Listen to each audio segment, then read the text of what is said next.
What is going on, guys, and welcome back to another episode of the Pace and Space podcast right here on Pick Swap Media. My name is Sean Barnard, as always, here with my esteemed colleague and good friend Sam Oshtry there, talking all things NBA. We got a lot to break down today. The season feels like it is already flying by, that we've already hit about the, I guess, like 1/8 point or 1/7 point, whatever it is in that regard. So starting to get the dust settled for where these teams stack up a little bit, and a lot to dive into today. So Sam Oshtry, how we doing, my friend? I'm great. We're more than 1/8 through the season. Product's been awesome. The incredibly high level basketball. It's great to see and watch. Injuries are killing this league right now. We're going to talk about it when we hit on the Wemby injuries and the injuries as a whole. Now Giannis is down. Brunson's obviously been down. OG Anunoby, Kelly Oubre, all Cade Cunningham. I mean, you should go through the list. Stars, role players, everybody. Injuries have been killing the league right now. We're not even a month into the season, so it's tough to see, but you're still good hoops every night.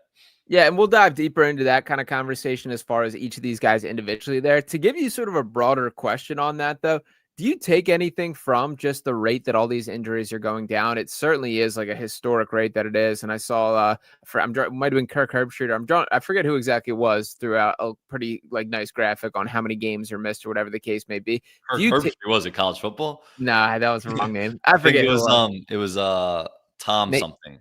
Haberstruck or yeah. From Yahoo Sports. Yep. But anyway, my apologies there. I should have had that rep, but we kind of veered off rep here. But do you take anything from just like the rate that these injuries are occurring to start the year? Yeah, I do, honestly. And I think part of it is like the pace of the game that is played with. Like our podcast is called Pace and Space. We named the show that because it's such a common, almost like too commonly used term in the NBA, because that's the goal of all these offenses now, is to play with a ton of pace, play really fast, and play with a lot of space. Like last week, I was writing this column and I was doing some research at the pace of play. Right now, the average pace of play is as high as it's been since the late 1980s. Guys and teams are just running so fast. And when you play with such fast pace and you play with such great space and you have higher pickup points and the defense has to cover more ground, you're gaining more mileage. So like the average distance that a player is running and moving in a game is just so much greater than it's ever been. And that leads to more wear and tear on the body, which we're seeing more soft tissue injuries because of it. It's because of how much the wear and tear these guys are putting on these bodies. And people say all the time it's a problem with the length of the games, or not the length of the games, the length of the season. 82 games is too much. And yeah, that's probably true, but it's never going to change because of the money factor. Yeah, to me, it's not just the how long the season is, it's how much these guys have to move from game to game and then back-to-backs and travel and all that. And it's just wear and tear on your body. And I think there is a real correlation between how the game is played now and these soft tissue injuries that we're seeing at an unprecedented rate. Yeah, and I did pull up the graphic that I was referencing here. It was Tom Haberstroh, so my apologies for messing up that the first time. But you're seeing like a career low rate that he broke down. Only 31% that we're talking about how much star play has fallen off there. So pretty stunning stuff there, and will be interesting to see if that trend changes at any point down the line there. But I guess to transition right into one of those very stars and all-stars that has already missed time, Paul George made his return last night with the Philadelphia 76ers. Now, you, Sam Oshtry, were in the building for this game here. It certainly was not a performance that I think he will have on his career highlights there, but I thought it was nice to see him out there. What did you take away from Paul George being back on the floor last night? I didn't think it was a bad debut. You expected him to be on a minutes restriction, only played 21 minutes, was 2 for 9 from the field, 9 points, but came out early, scored the first 5 points of the game, hit a 3, got to the free throw line. I thought he moved pretty well. And that's what I look at more than anything. It's not the shot making necessarily. It's how well is he moving. I thought he moved well. He was attacking the basket, had a nice drive from the left wing to the middle of the floor. Just a typical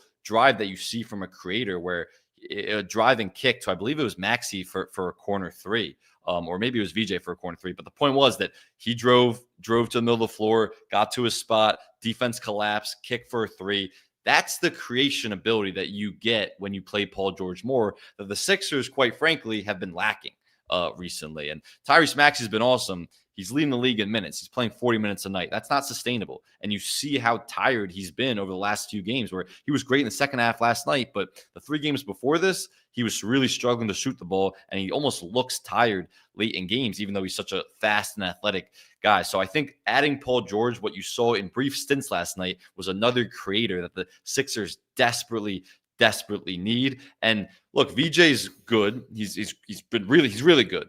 But he's a rookie, and he's not a guy that you're giving the ball to get downhill and collapse the defense and create for others. He's a guy who can, when there's already an advantage created for him, he can take advantage of that. Like it's a 4-on-3 opportunity, attacking closeouts, those type of situations. That's where he thrives, in transition. So I really think that adding Paul George is going to make a huge difference for this offense. The question is, can he stay healthy? But he looked solid last night, no doubt about it.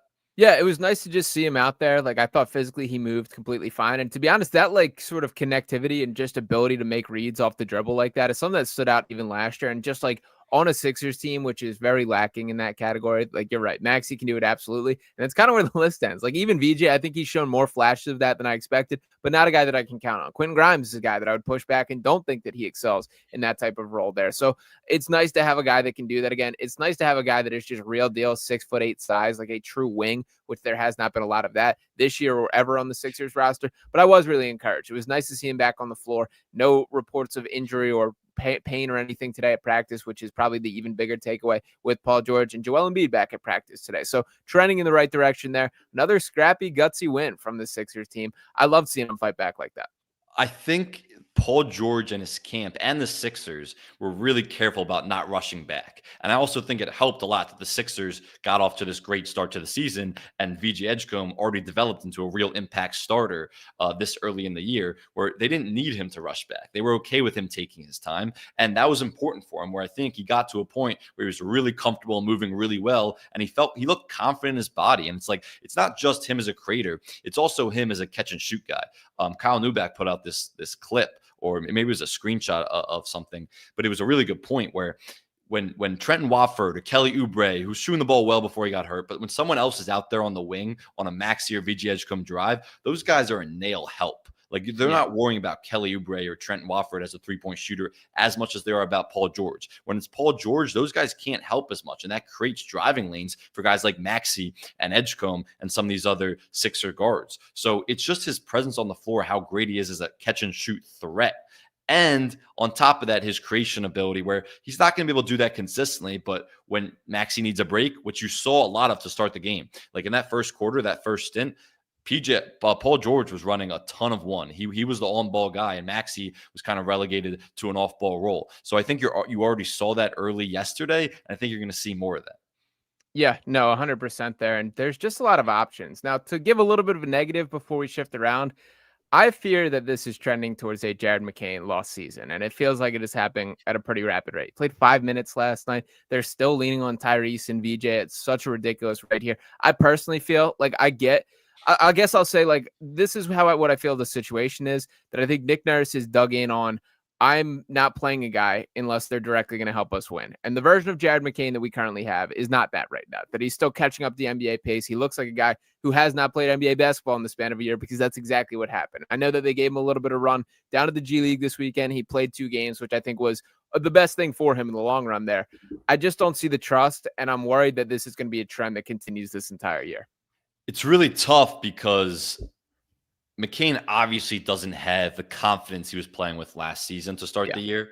And that's part of because he hasn't played basketball in almost a year, or hadn't. Right. And he was coming off not just one injury, but recovering from 2 injuries, a wrist and a knee. It's like tough injuries to recover from. So I understand like why he wouldn't immediately have a lot of confidence. Sure. But at the same time, it's even harder for your confidence when your coach doesn't have confidence in you. And when you're playing short stints and your leash is so short, where if you don't contribute in these 5-6 minute stints, you're getting pulled. You're not going to come back in. That is a tough place to be mentally for any player at any level. It's just like when you have these short stints and you're rushing back but coming back from injury. So I get it from both perspective. And it's sad because he is such a good player. And what we saw last year is like he really can have an impact on winning, but until he regains that confidence, it's going to be hard to do. But it's hard to see him regaining the confidence with the Sixers, who are trying to win games right now. Like they can't wait for McCain to catch up, especially because it's not like they need him as like their depth piece as a 6th or 7th man.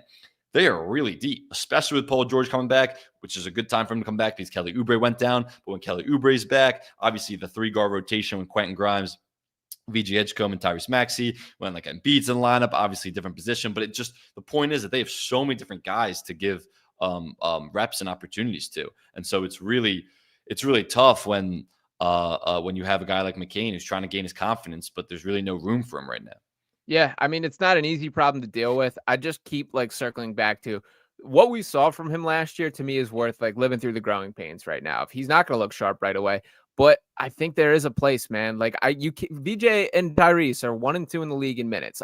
They should be high minute guys. They should absolutely be leading this team in minutes. I just think it's a bit extreme. If you can find 12 minutes a game for this dude in the short term, I think the long term effects of this, both this season and moving forward, are worth that sort of split. I don't really see that is how things are going to shake out, though. Yeah, I mean, I get what you're saying, that it's like you got to give these guys relief, especially Maxey at some point. Yeah. But if you have zero confidence, because it's not just a Nick Nurse in-game thing. Obviously, what he's shown in practice, there's nothing that's giving Nick Nurse confidence that he should be playing McCain for serious stretches. So it's like, how are you going to give this guy minutes that you don't trust on the floor right now? Even if you know how good he is, what he was, what he could come back to, it's a tough predicament. I understand like both sides. It's a push-pull type thing, but at some point he's probably gonna have to play. I mean, look, there's gonna be games Maxey misses, like Edgecombe's gonna miss. They're gonna have nagging injuries. It happens. It's the NBA. McCain's gonna fill those roles, and like you'd rather him, I guess, kind of what you're saying. You'd rather him be ready to go with longer stints than what he's playing now, which is 5 minutes at a time.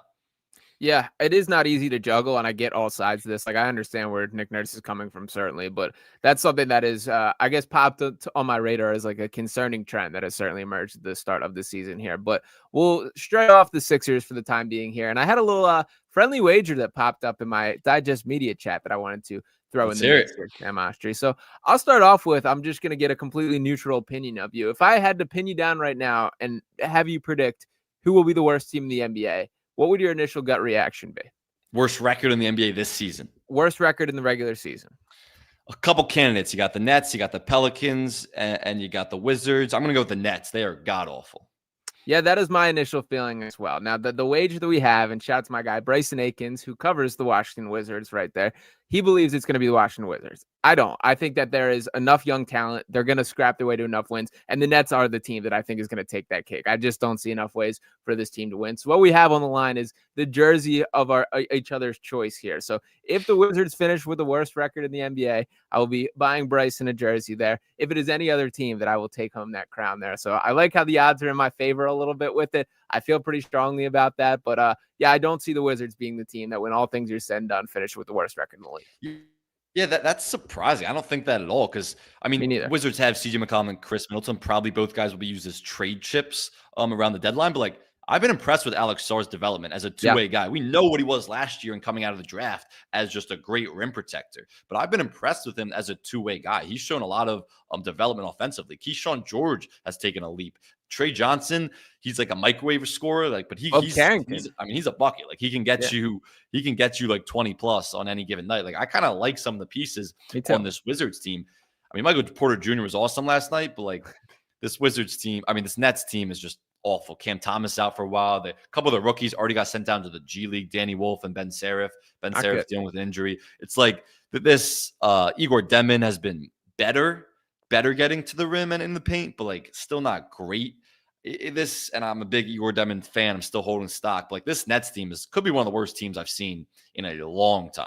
Me too. Like, I think they have a chance for that historic. And I was even bringing up like the bad Sixers team. Like, I think this Wizards team would smoke that like 10-72 Sixers team. Like, think about Bub Carrington. 15-16 with Sixers team. Absolutely. Yeah, I was talking myself into Hollis Thompson or Hollis Thompson. Yeah, and Henry Sims, Tony Roten. You can go down the list of guys that I'm like, maybe KJ McDaniels, maybe he can stick around. And I think like there's several guys on this Wizards team that are better. I like this Wizards team. I actually really like this Wizards front office too.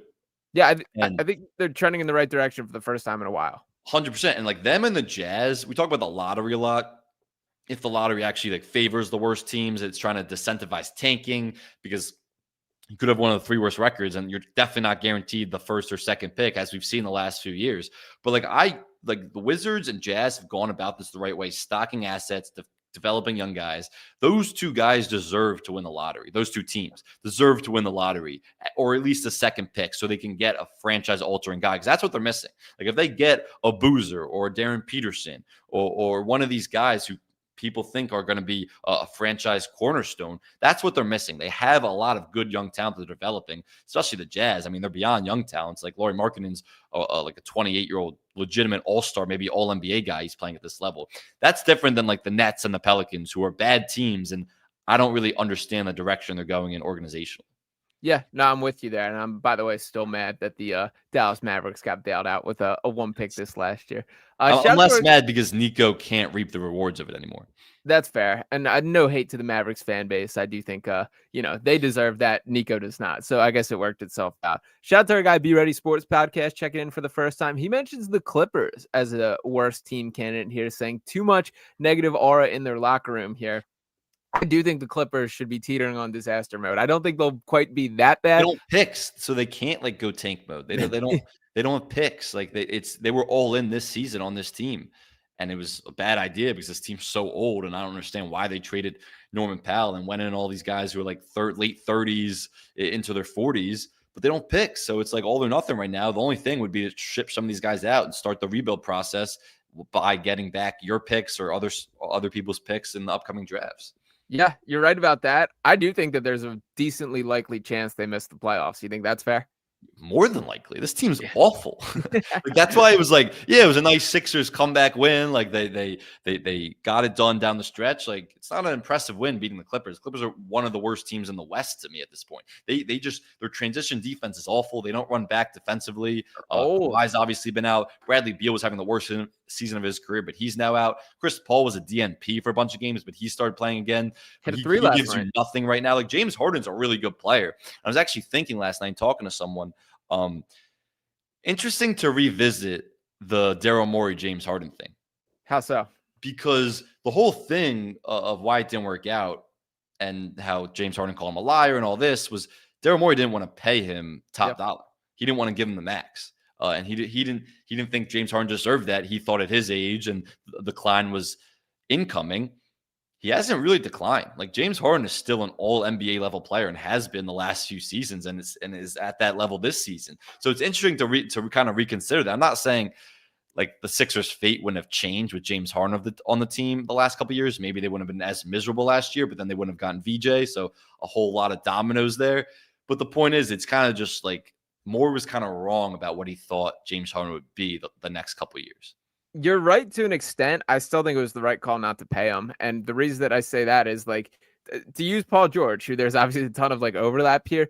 Like when you have James Harden as your guy, you are signed up to play James Harden basketball. And he's evolved a little bit. It's not as stagnant and isolation heavy as used to be the case in those prime Houston Rockets days for sure. But you're still allowing him to touch the ball among the most of any player in the league. That's how he's going to play. But think about that now with Maxey. Like Maxey could still have taken all this development, all this step, and think about James Harden off the ball or being a relief, like secondary ball handler to Maxey, who doesn't really have that right now in the way Harden did. And obviously those guys have a great relationship. And you tweeted out yesterday, which is really true. A lot of Maxey's game, it's like Harden esque in some ways, where it looks like he learned a lot from them when they were teammates. But imagine those two guys together right now with Maxey as the lead guy, and Harden is more of like where he's transitioned to is more of like a playmaker at this point of his career.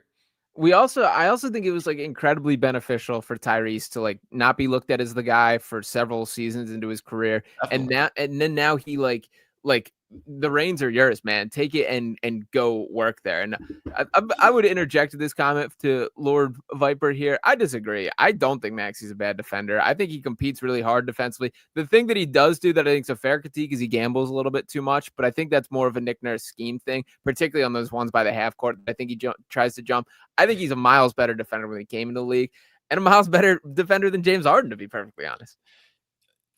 Andre Drummond gambles a lot in those too, so that is like they're encouraged to go gamble in that sense. Definitely, Maxey has a much better defender when he came in the league. He's still capable of being picked on, and like when you're looking up and down that Sixers roster, he's a guy you're targeting, especially when guys are put into more actions when in a playoff series versus the regular season. The last few games, to our commenter's point there, Lord Viper, he has been picked on quite a bit. And that's because of, I think, how tired he is and how much he has to carry offensively. Like, he's playing 40 minutes a night. He's second in the league in scoring behind Luka right now. He has to carry so much offensively where it's hard to expect those guys to defend at a high level. So I have seen a little bit of lapses from Maxey defensively, but I don't blame him for that. I do think he's a better defender than what he was a few years ago. Yeah, I think he's passable. I think he's fine. I think it's a fair point to say he's probably putting out so much offensively that he has not really brought it on every possession basis the way that you hope there. I think that's a give and take that you live with, and there's a lot of guards that take that trade-off to a fuller extent there. To bring it back to the Harden Paul George point, the last thing that I would tie up with is I don't think either James Harden or Paul George are good enough to win a championship with them as your best player there. I think Paul George is a guy that you can plug and play on any basketball team ever, which is just not quite the case with Harden, which is why I take the deal. Well, I mean, I don't know if in Maxey's equation it was the playoff performance. I agree you can never win a championship with James Harden, but not necessarily because of the style of play at this point in his career, because he's been a no-show in the playoffs every single year. I mean, there's as much statistical evidence as you could find that he is one of the worst playoff performers at his level. In NBA history. He's that bad. So I don't know if that was part of the equation why Morey wanted to move on. Maybe he eventually recognized that after being the biggest Harden fan in the world for most of his career. And Morey became the prominent executive that he was in large part because he attached himself to Harden, who was really successful. So maybe he recognized that. It was like, how could I pay a guy who's underperforming in the playoffs and you really can't win with him as your best player in the playoffs, or even one of your top players in the playoffs. So that there is validity to that point. Yeah, I also think I'm a Joel Embiid guy. I'm a Joel Embiid defender. I openly wear that.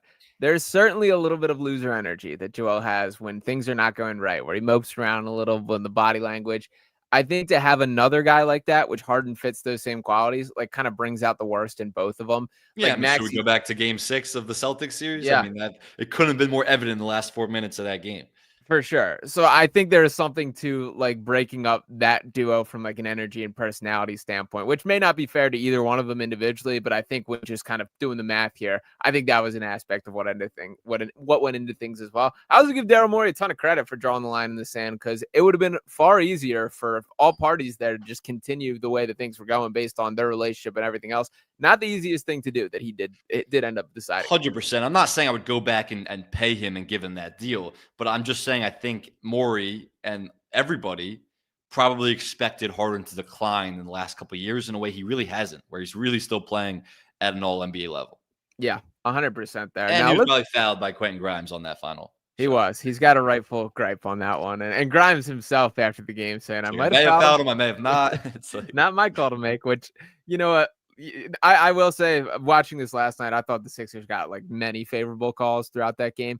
There's going to be games where that's the opposite there. You kind of live with the ups and downs of it. Yeah, he got him on the arm. Let me make a point here. When I was watching the game, I like to watch the benches a lot, in between timeouts, in between plays, just the players, the coaches. I just a weird basketball thing that I like to keep an eye on the benches. And I've been doing this forever. You never see NBA coaches or assistant coaches living and dying with every play. Those guys usually just more relaxed. They're in and out of huddles, they're talking to guys coming over, but they're not living and dying with every play. Jeff Van Gundy lives and dies with every single Clippers possession. That guy is an absolute basketball nut. He loves it. He eats, sleeps, breathes it. He kind of reminds me of the football version, or excuse me, the basketball version of John Gruden in a lot of ways, who just loves John Gruden obviously loves football more than anything. Great commentator.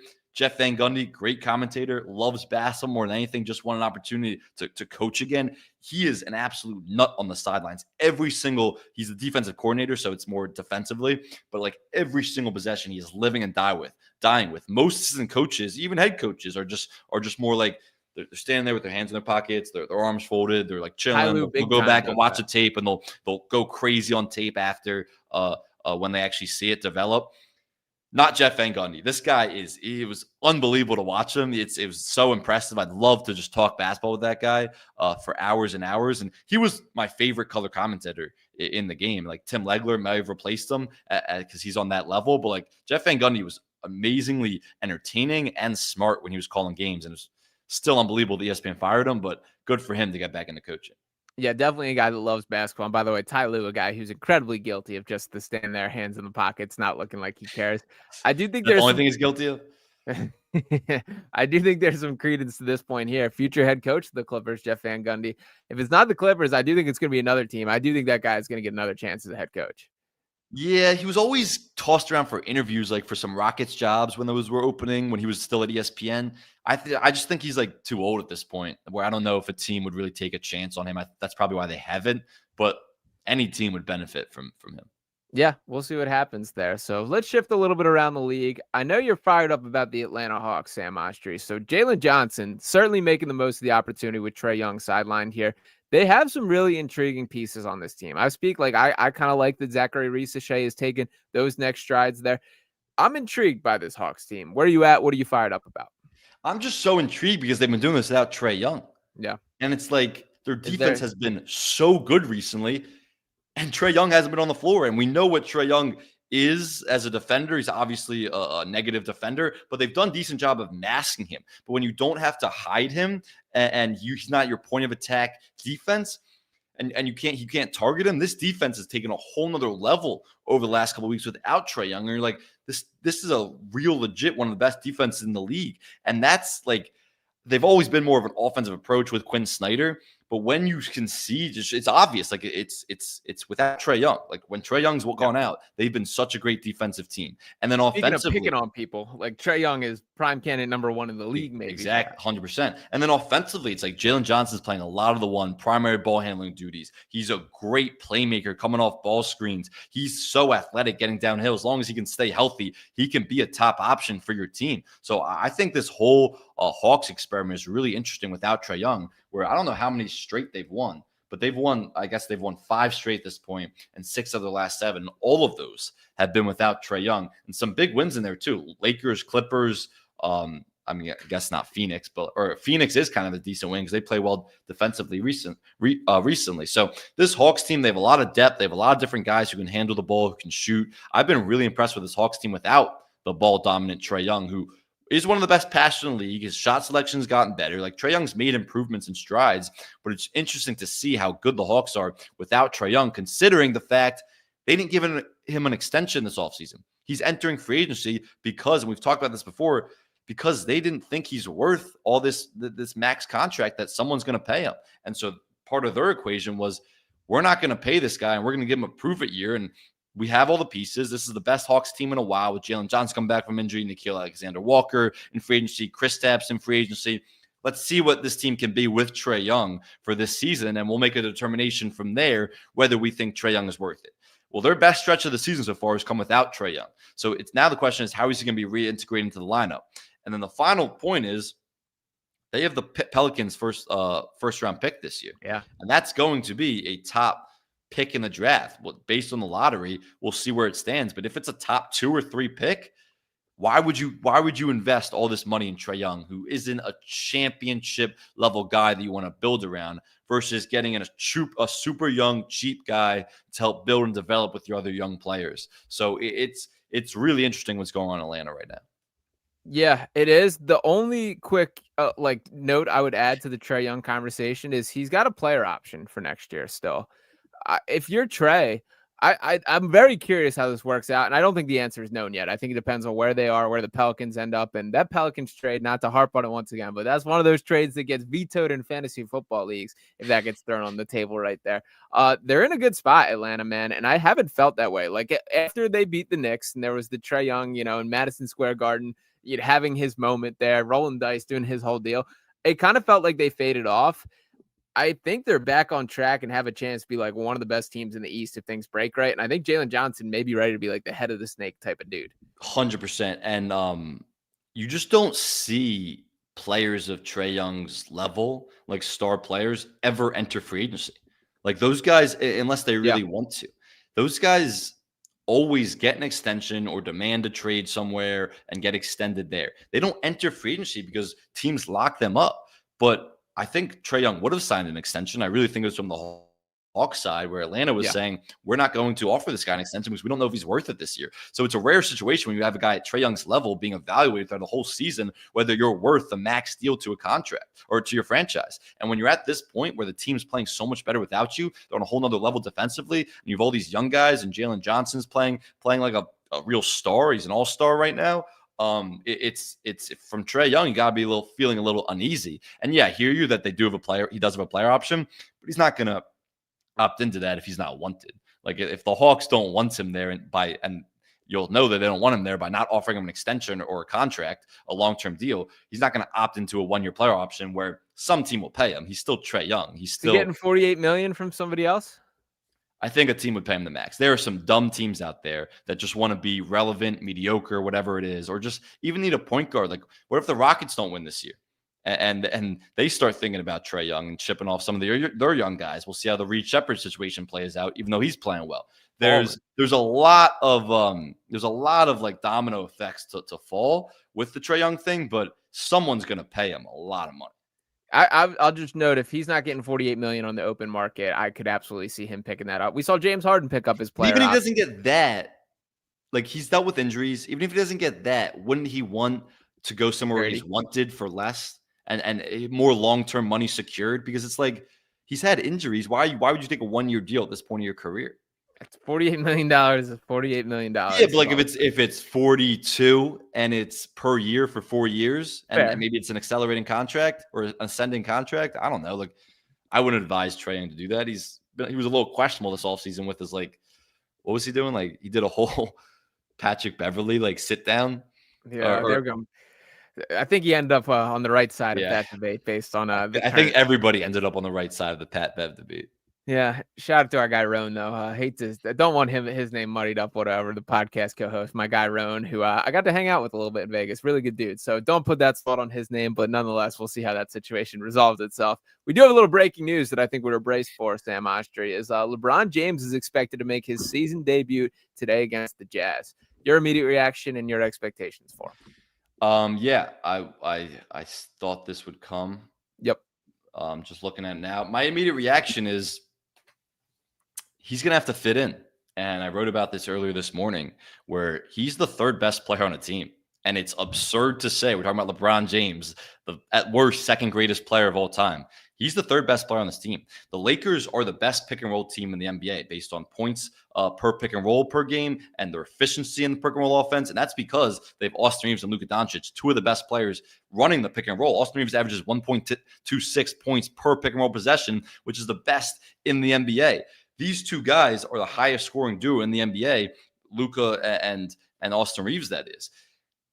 LeBron James is going to have to take a back seat, but it actually is going to be good for the Lakers because the Lakers are one of the worst three-point shooting teams in the NBA right now. And what that means is they're not getting guys producing off the catch. LeBron James shot 41.6% off as a catch-and-shoot shooter last year. Most of his looks and opportunities are going to come as a guy playing off the catch rather than like an on-ball guy. He's also going to be used as a screener a lot, running these ball screens where you can't split Luka if you're running if LeBron James is the screener. You cannot blitz Luka. You put LeBron James as a short roll. Him going downhill in 4-on-3 advantageous situation would just be a disaster for an opposing defense. He's going to be used as a cutter. He's going to be used as a catch guy. He's going to be used in a lot of different ways, but it's going to be different than the on-ball LeBron James that we've known as the LeBron James of the last 22 years. So it's going to be quite an adjustment, but I think it's going to be interesting to see. It'll only make them better. That's for sure. Yeah, I mean, he's still LeBron James, and I think there's still a clear need for him. And I was trying to pull up this quote I know he had that I saw floating around there, that he basically said, here it is, there's not one team, one club in the world that I can't fit in and play for. I can do everything on the floor. And as much as I like to clown LeBron, I do think there is truth to that he can fit in and play any sort of role, any sort of position that the team needs. And I think there are enough, like Luka Doncic, Austin Reeves, and LeBron James are excellent enough basketball minds. They're going to figure things out, especially with JJ Redick being the ones pulling the strings. I'm also intrigued by how bought in he is defensively, because I think that has been an area where has certainly faded in the twilight years of his career. That's going to have to be something that returns. If there is not this high-level offensive role, you got to step up in that category. I still think he's capable of it, but that's something that I'm going to have my eyes on. But I think that's part of it, because when he has a lesser load offensively, he can expend more energy defensively. Like last year, by the end of the year, you only really saw him playing one side of the floor or the other. Like he was locked in defensively in that Wolves series, but he was a non-factor offensively. So if he's a guy where it's Luka and Austin Reeves running the show, like LeBron's still going to get on-ball reps, don't get me wrong, but especially with some second unit action.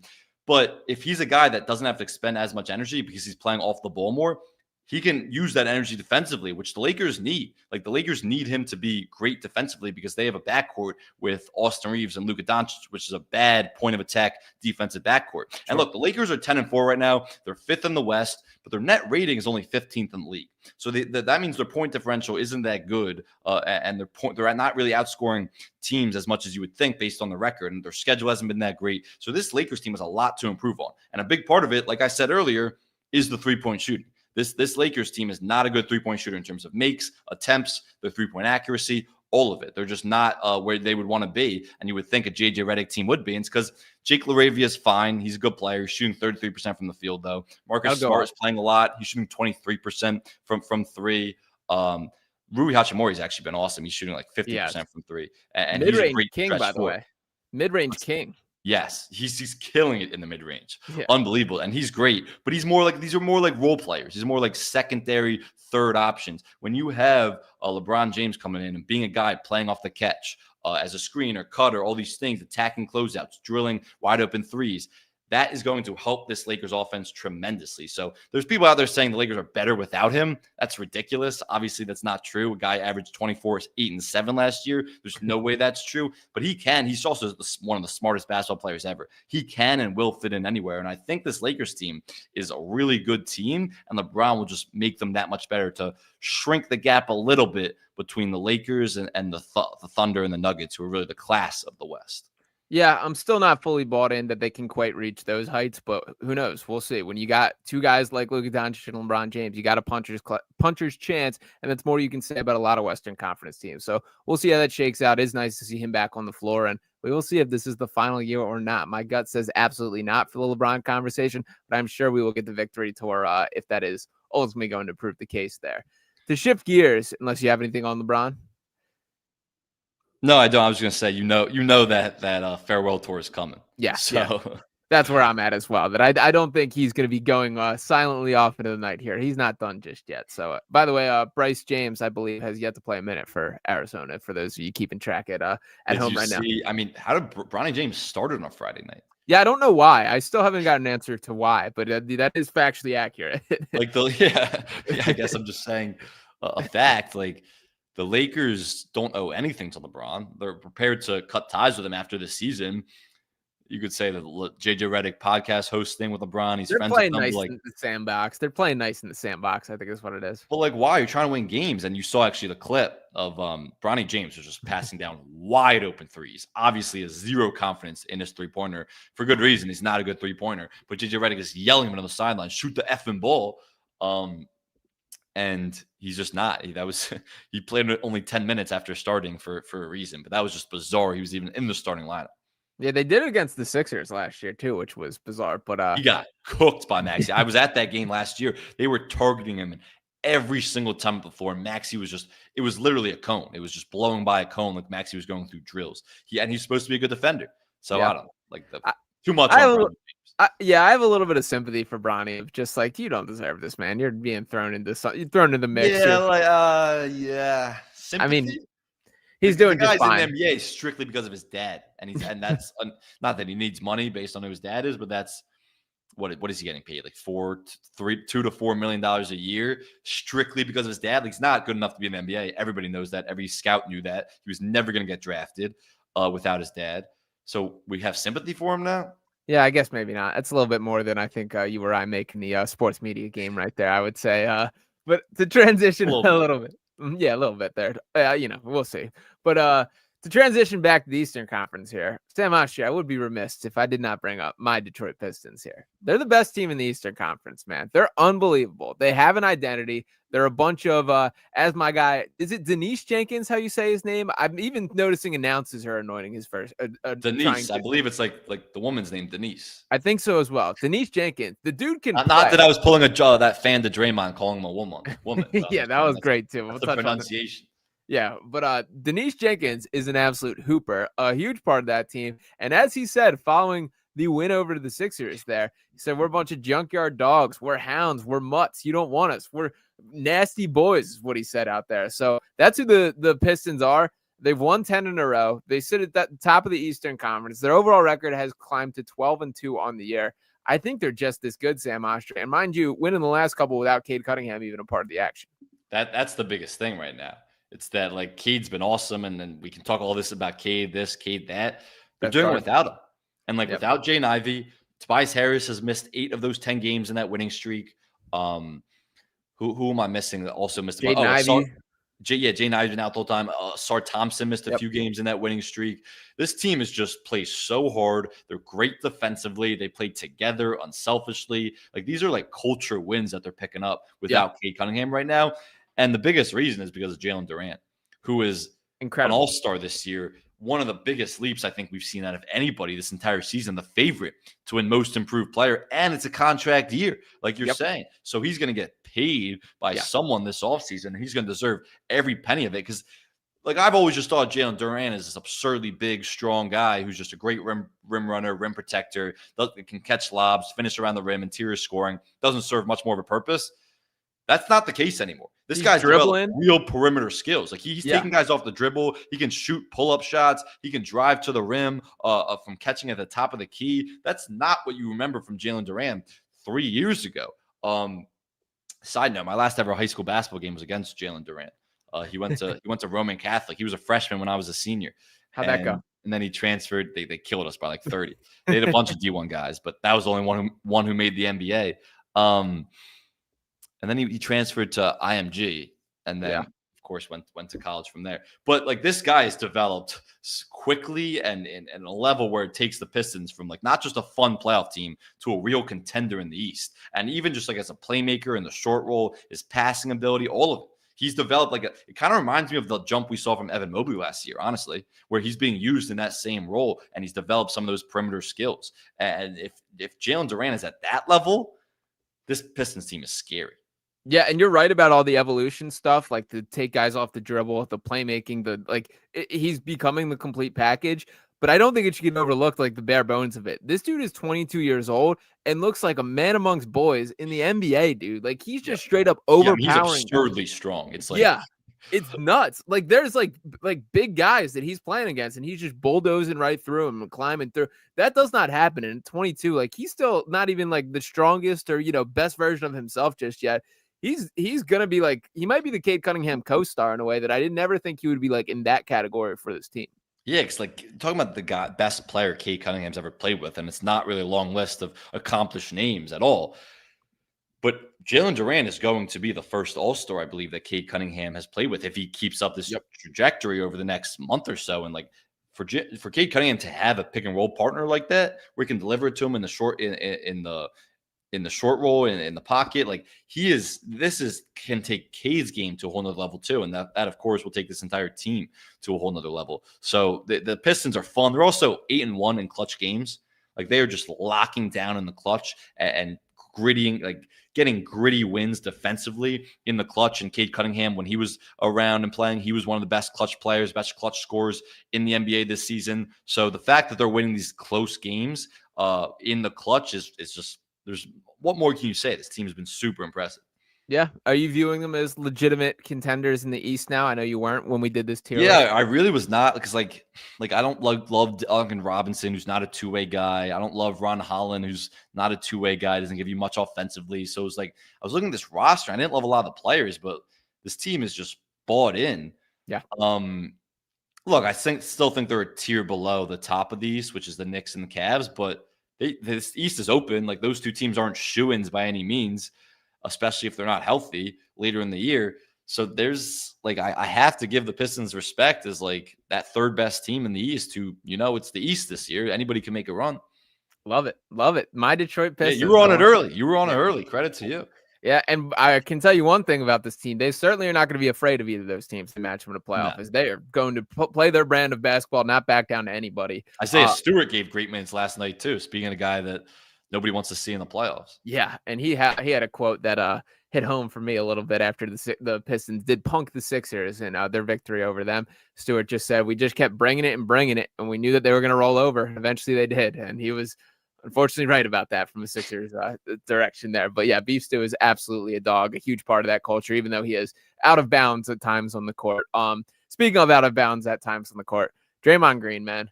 What do you make of the latest? Not only Victor Wembanyama dunking on him, which was one of my favorite moments like in recent basketball years. Wemby screaming in his face after the fact right there, and Draymond going to talk all about it. Then getting into an argument with a Pelicans fan for calling him Angel Reese. Also went on the podcast, talked all about that. What do you make of the Draymond Green experience at this point?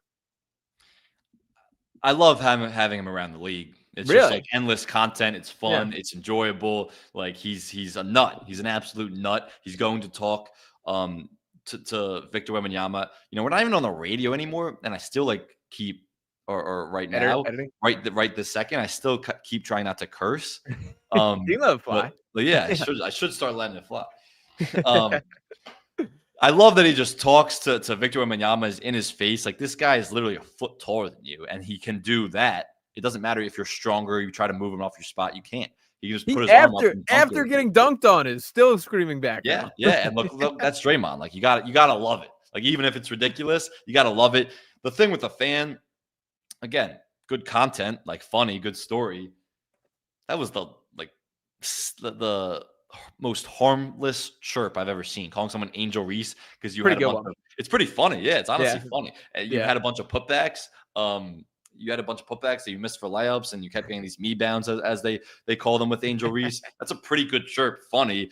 Like, you got in his face, you made a whole big deal. If you were actually that upset about it, now you just started a complete firestorm where every arena you go into now, you're at the free throw line, everybody's going to be chanting Angel Reese. So if you're really annoyed by it, you just opened up a can of worms where everyone's already doesn't like you, these opposing fan bases. So they're going to be in your ear even more. So yeah, like, if he was actually mad about that and got in his face for that, it's like, all right, that's a little ridiculous. He got in trouble with the league for it. It's like, you don't get in a fan's face. They warned him. They just warned him. That'll stop him, you know? Yeah. Yeah, I mean, he's had a lot of fines and suspensions in the past, so maybe. But, like, you don't get in a fan's face unless it's really egregious. By the way, you know what's not being talked about enough in this entire sequence? That fan was like 2 inches taller than Draymond, man. Like, Well, yeah, like, Draymond's response too, who's like, the fan, like, shut up. Like, no, he didn't. The fan was in your face with you the whole time. And the fan is, honestly, the fan always has the leg up in those situations, because what are you going to do as the player? Punch the guy, shove the guy? You're not playing for 50 games the rest of the year, and you're not getting paid for it. So the fan always has a leg up in those situations, because the guy, it's usually the player who's talking shit back to the fans after the fan was talking. And you always like, are like, oh, the fan will back down. If you're the fan, like, what's the player going to do? Punch you in the face? You're going to go viral. You're going to get a payday. You're going to get some money. The player's going to be suspended. The player's everything to lose. So the fan has the leg up, and that fan did not back down for a second. He was still talking to Draymond when Draymond was in his face. Yeah. I do think there's absolutely some fan content that gets out of bounds for sure. That did not strike me as one. That felt that was good. That was good stuff. That was good stuff. Yeah, I had no problem. Shout out to that guy. I like the chirp there, and Draymond is the type of guy that you will get a reaction out of, and he did. So I guess success all around in that department. I saw this. How funny is this that someone else made this point, but like, Draymond's whole thing with like new media doing this podcast, like, all right, we're gonna break down the games. Like, these guys don't know what they're talking about. We're not gonna do hot takes. We're gonna do real X's and O's. And like, have you heard him talk football?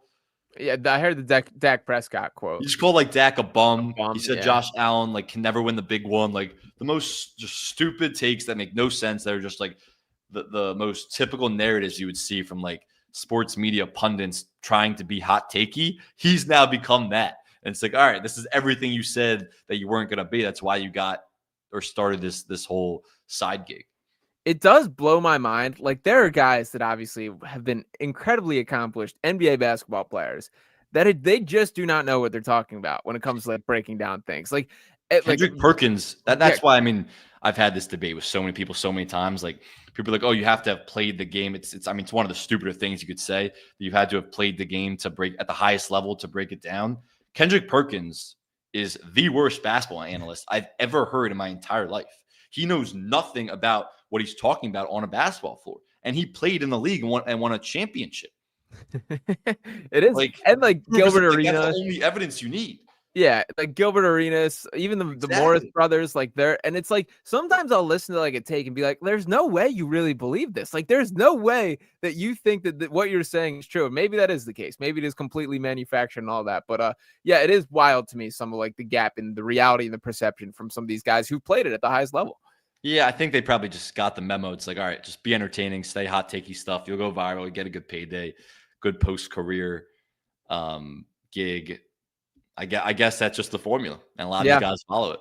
I guess so. We'll try and veer away from the super hot takey stuff right here on the Pace the Space podcast. So, Sam, you have any final thoughts before we wrap up for the day here? No, we got a big special guest coming to Thursday, 1:30 p.m. show. Of course, it'll be repurposed on all platforms. Today was a great episode. We're still churning along every Tuesday and Thursday, but this Thursday, our first special guest that we're excited about. We're going to talk about a lot of things in the NBA, really the Lakers and LeBron, and so it'll be timely with his debut this week. Yeah, 100% there. So stay tuned for that official announcement for who exactly is popping on there. We're going to make sure we got all our bases covered and are on schedule for that. But very excited to be speaking to this guy, a dude who I've admired for several years to this point, and has, to give a little, teaser here, has done plenty of impressive work in the media space. So make sure to stay tuned by that. Make sure you're subscribing wherever you're listening, if that is on PickSwap Media YouTube channel. Follow me and Sam both on socials at Sean_Bernard1 and at S Oshtry for Sam right there. So make sure you're hitting those buttons. Appreciate you guys for hanging today. We'll be back. Talk with you next time. Peace.